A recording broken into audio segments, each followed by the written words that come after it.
पावसाळ्याला सुरुवात झाली की आपल्या घराच्या आजूबाजूला आपल्या परिसरामध्ये बरीच असे वेगवेगळ्या प्रकारची झाडे उगवत असतात. आणि हा जो वेल आहे तो एकदम सहजासहजी उगवतो.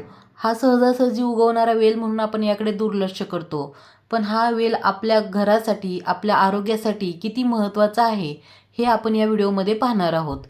तर नमस्कार सर्वांना, श्री स्वामी समर्थ. स्वागत आहे तुमचं आपल्या चॅनलमध्ये. तर बघा, अगदी सहजासहजी बियांपासून उगवला जाणारा हा वेल म्हणजे गोकर्ण वेल. गोकर्णलाच अपराजिता आणि विष्णुकांता अशी अजून 2 नावे आहेत. गोकर्णाच्या फुलांचा आकार हा गायीच्या कानासारखा आहे. यावरूनच या फुलांना गोकर्ण असे नाव पडले आहे. गोकर्ण वेलीमध्ये प्रामुख्याने आपण 2 रंगाची फुले पाहतो. ती म्हणजे एक निळ्या रंगाची आणि दुसरी म्हणजे पांढऱ्या रंगाची फुले. हे दोन्ही वेगवेगळ्या रंगांची फुलांचं वेगवेगळं महत्त्व आहे. निळ्या रंगाच्या फुलांचं धार्मिक महत्त्व आहे, तर पांढऱ्या रंगाची फुले प्रामुख्याने सौंदर्य प्रसाधनामध्ये वापरली जातात. भगवान श्रीहरी विष्णूंना व माता लक्ष्मीला निळ्या कलरची फुलं अतिशय प्रिय आहेत.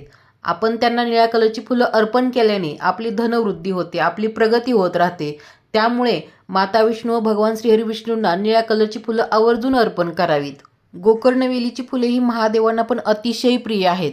असं म्हटलं जातं, जसं बेलपत्र अर्पण केल्यानंतर महादेव प्रसन्न होतात, त्याचप्रमाणे जर गोकर्णाची निळ्या रंगाची फुले जेव्हा तुम्ही महादेवांना अर्पण करता तेव्हा महादेव नक्कीच प्रसन्न होतात. आणि लवकरच श्रावण महिना पण येत आहे आणि श्रावण महिन्यातल्या एखाद्या सोमवारी जर तुम्हाला गोकर्णवेलीची फुले महादेवांना अर्पण करण्यास भेटली तर तुम्ही ती जरूर अर्पण करावीत. त्याचबरोबर अजून महत्त्वाचं म्हणजे गोकर्णवेलीची निळ्या रंगाची फुलं शनिदेवांना पण प्रिय आहेत. असं सांगतात बघा की शनिदोष आहे, शनीची 7.5 चालू आहे.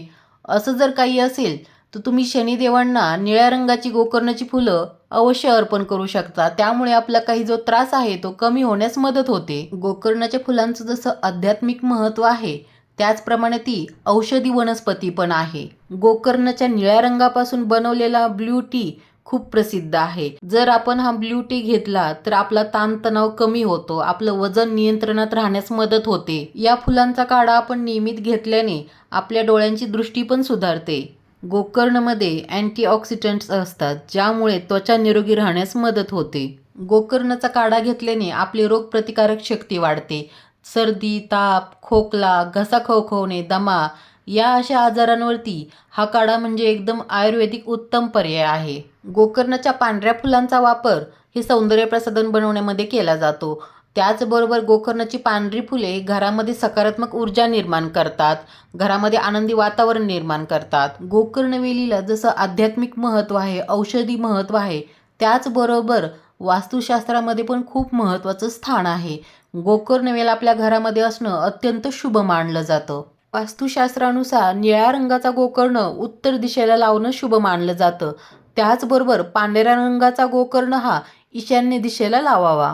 गोकर्णवेल जर आपल्या घरामध्ये बहरत असेल तर आपल्या घराची प्रगती होते. जसा वेल बहरतो त्याचप्रमाणे आपल्याही घरामध्ये आरोग्य, सुख, शांती येते, घरामध्ये सकारात्मक ऊर्जा येते. हो, गोकर्णवेल हा एकदम सहजासहजी जरी येत असला तरी तो आपल्या घरासाठी खूप शुभ असल्यामुळे त्याकडे तुम्ही दुर्लक्ष करू नका. तुमच्या घराच्या आजूबाजूला किंवा अंगणात जरी गोकर्णवेल असेल तर त्याची योग्य काळजी तुम्ही घेतली पाहिजे. आता गोकर्णाची योग्य काळजी घ्यायची म्हणजे काय, तर पहिले तर आपल्याला गोकर्णवेल आहे ती योग्य दिशेला ठेवायची आहे.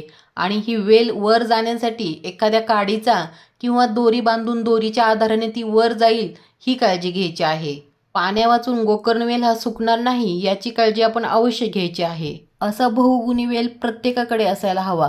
आपण हा वेल कुंडीमध्ये पण लावू शकतो, छोट्याशा जागेमध्ये पण हा वेल छान वाढतो. आणि जर तुमच्या आजूबाजूला किंवा तुमच्याकडे हा वेल असेल आणि त्याला जर फुले येत असतील तर त्या फुलांकडे दुर्लक्ष करू नका.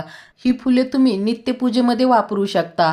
ही फुले विष्णुप्रिय असल्यामुळे घरामध्ये सुख शांती टिकून राहते, नकारात्मक ऊर्जा दूर होते. जर निळ्या रंगाची फुले तुमच्याकडे असतील तर त्याचा तुम्ही आरोग्यासाठी वापर करू शकता, म्हणजेच ब्ल्यू टी बनवू शकता किंवा काढा बनवून घेऊ शकता. आपल्याला याबद्दलची माहिती नाहीये, पण बाजारामध्ये हीच फुले, जी सुकलेली फुले विकायला असतात ती खूप महाग विकली जातात.